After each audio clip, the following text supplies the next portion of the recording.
Earth 2, number 5, written by James Robinson, art by Nicholas Scott. This just continues right on where we left off with issue 4. And the White House is under attack. So we get a team of paramilitary-looking guys coming in, grabbing the president, who is some unnamed woman at this point, and a random Secret Service agent, and extracting them out before Grundy's death blinds can get to them. And then we get like 2 full pages in World Army Central Command Center, which is just all exposition. And I'm just going to boil it down to, there's a guy named Commander Khan, and he is in charge of everything here. And there are apparently reports of the new wonders coming in, aka Green Lantern and Flash. And they're like, okay, so Grundy is being attacked by them. We have no clue what's really going on, but we're figuring it out. We sent in our guy, the Atom. He is able to grow and also has atomic something or another. And so they hear the report that he came in and crushed Grundy. And they're like, all right, mission accomplished. So now Atom just has to clean up after himself. And then we get back to the fight between Atom and the rest of the team, because he's trying to take Kendra hostage, prisoner, whatever you want to call it. So he bats away Green Lantern, and Flash runs up, kicks him in the face, and he's like, oh, you little crap. So they manage to get Kendra out of his grip. And then they regroup for a second, and they're like, okay, we gotta deal with Atom. He's big and he's tough. Like, we gotta be able to do what we can here. And he gets up, and before he can even do anything, he's like, you guys don't get it. Like, I'm not gonna go down. And then all of a sudden, he's wrapped up by Grundy's vines, and he's like, oh, turns out I didn't kill him, because, as Grundy says himself, Grundy has been dead all along. So he wraps Grundy up in these vines to the point where, like, he's unable to breathe, and Grundy absorbs Atom's atomic power. Again, not entirely sure what that means, but regardless, it makes it so that the initial ETA on world death was just under 2 days. Now it's just under 1. Because atomic superpowers. So they're like, okay, step 1, let's go in and save the Atom. Meanwhile, Green Lantern comes back and he's like, I'll handle Grundy. So they start battling it out as the other two try to free Atom. Cut back to the command center, and they're like, okay, Commander Khan, here's the deal. We want to nuke DC. You said no, and so we're bringing in a second opinion. You're going to have a advisor who is going to give you good ideas. And he's like, okay, crap. And in walks Terry Sloan, who, of course, they know, more or less, has completely massacred the planet by launching off those multiple bombs into Zero Issue. So everyone's like, oh, it's Terry Sloan, attack him. And he just waves his hand with a magic glove, and all right, well, can't attack me anymore because their guns are all melted, so let's get down to business.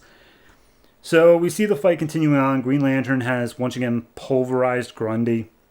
He's nothing but a bunch of teeth and skin now. But of course he'll regenerate. They open up the casket that Atom was in, and he managed to shrink down, so he had plenty of air left. He wasn't going to suffocate anytime soon. But Green Lantern comes in, and they start having a plan. And Atom's like, dude, I'm not going to listen to you. I literally outrank you in every regard. And Green Lantern's like, okay, but the only chance we're going to have is if we all work together here, and I need you to listen to my goddamn plan. And Adam's like, well, fine, I'll just listen to your plan, I guess. So the 4 of them, they come up with the plan that Green Lantern is able to commune with the green. He knows he can do this, and he also thinks he can commune with the gray, which is where Grundy comes from. However, in doing so, he needs to meditate, and therefore his body will be vulnerable. So he tells the group, you guys need to protect my body while I go into the gray and convince them to stop this. And they're like, dude, we barely know you. Are you sure you trust us with this? And he's like, yeah, I got a good feeling about this. This is gonna be fine. We'll be fine. So Grundy gets back up. They all start defending his body as he's communing with the gray. And we see him just tumbling in throughout it. And he's like, wow, okay, this place looks crazy. And the gray talks back to him like, yeah, I know, right? Hey, how's it going? We're the gray.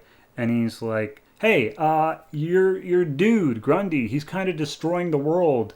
And it's like, well, yeah, we have to destroy the world so we can start a new one. Like, this isn't a thing of we want everyone dead. Like, we are the process of rebirth. That is our purpose. We are to take away the weakness so that strong things may grow. And as we see it, humanity is on its last legs here.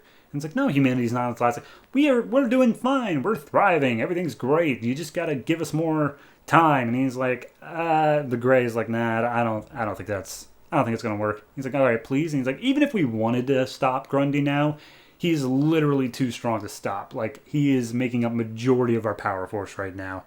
And it's like, okay, so then what would you have us do?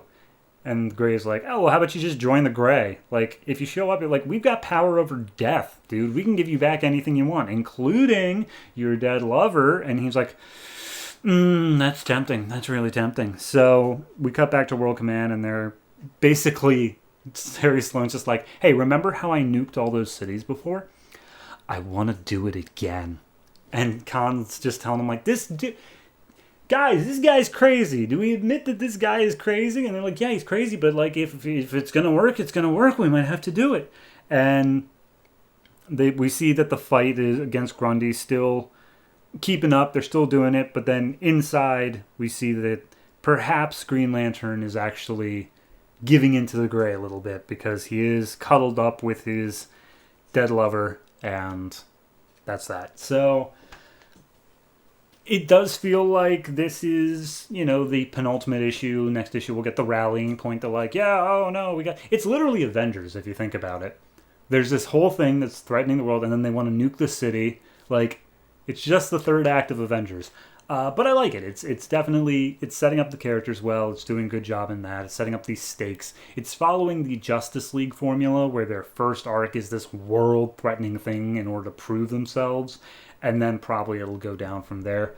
Art-wise, it looks good. I definitely like the look of the Gray, and Alan Scott just tumbling through it. Looks great.